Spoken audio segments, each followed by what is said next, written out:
السعودية استنسخت زيارة الأربعين.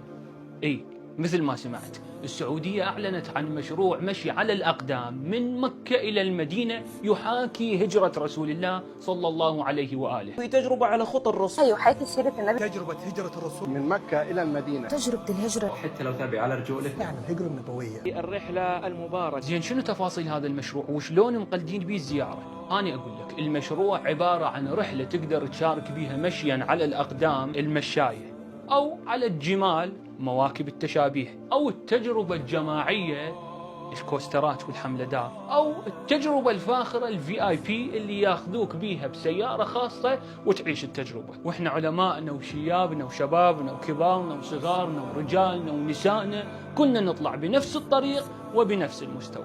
أما على مستوى الخدمات، فأولا عندهم على طول الطريق اللي مسافته أكثر من 450 كيلو 30 مطعم و50 محل.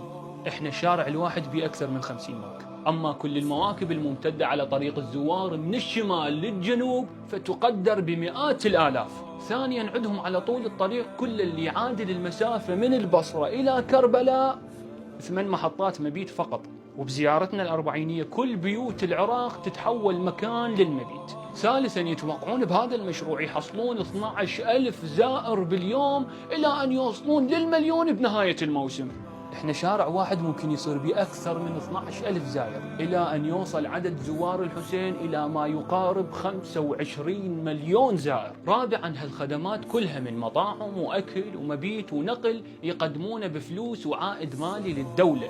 تدفع أكثر تنتعش أكثر وتحصل أكل أكثر وسيارة VIP خاصة. أما اللي عندنا فكل الخدمات اللي تخطر على البال واللي ما تخطر على البال تكون مجانية، بل اللي يعطي يتوسل بالزاير بس حتى ياخذ منه ويسجل في سجل الحسين. خامسا زوار مشروعهم يمشون من مكة إلى المدينة.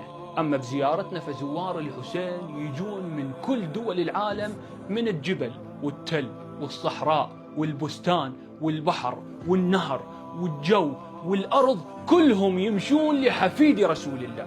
سادسا هم يسموه مشروع رياضي وثقافي وما بي أي نوع من أنواع التعبد. احنا نتكلم عن مشروع ثقافي رياضي، هو مو مشروع فيه أي نوع من أنواع التعبد. أما زيارتنا فهي حدث روحي مهم بالحياة وموروث ديني حثت عليه الروايات الشريفة وجعلته علامة من علامات المؤمن. سابعا يقولون مشروعنا ما نشدد به على أحكام الشريعة الإسلامية ويدعون به حتى الأجانب، ولا شدد أنه وفق الضوابط الشريعة الإسلامية. فمو بعيدة تلقى السائحين جايين بدون حجاب بدون احتشام، الله أعلم. أما اللي عندنا فما راح تلقون زائرة بدون حجاب، وحتى غير المحجبة من تدخل للزيارة راح تغطي شعرها وإن كان ببعض الأخطاء. ثامنا مشروعهم وحسب ما يقولون ما كان صار لولا الدعم اللامحدود من حكام دولتهم. هذا المشروع لم يكن ليرى النور لولا الدعم اللامحدود. أما مشروعنا فقد قام من دون أي دعم من أي جهة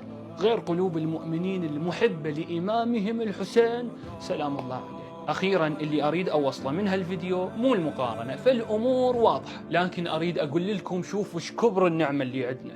شوفوا المحبة والكرم والخدمة والإيمان والإيثار والوعي والالتزام عند زوار الأربعين، وشوفوا شلون الناس دا يحاولون يسوون شيء مشابه إلها لأهميتها. فخلينا نحافظ عليها ونبعد عنها المسيئين وما نساهم بتشويهها أو التقليل من قيمتها. ويا زاير التزم بكلام وتوجيه الإمام الصادق المعصوم سلام الله عليه لما قال: إذا أردت زيارة الحسين فزره كئيب حزين مكروب شعث مغبر جائع عطشان، فإن الحسين قتل حزينا مكروبا شعثا مغبرا جائعا عطشان.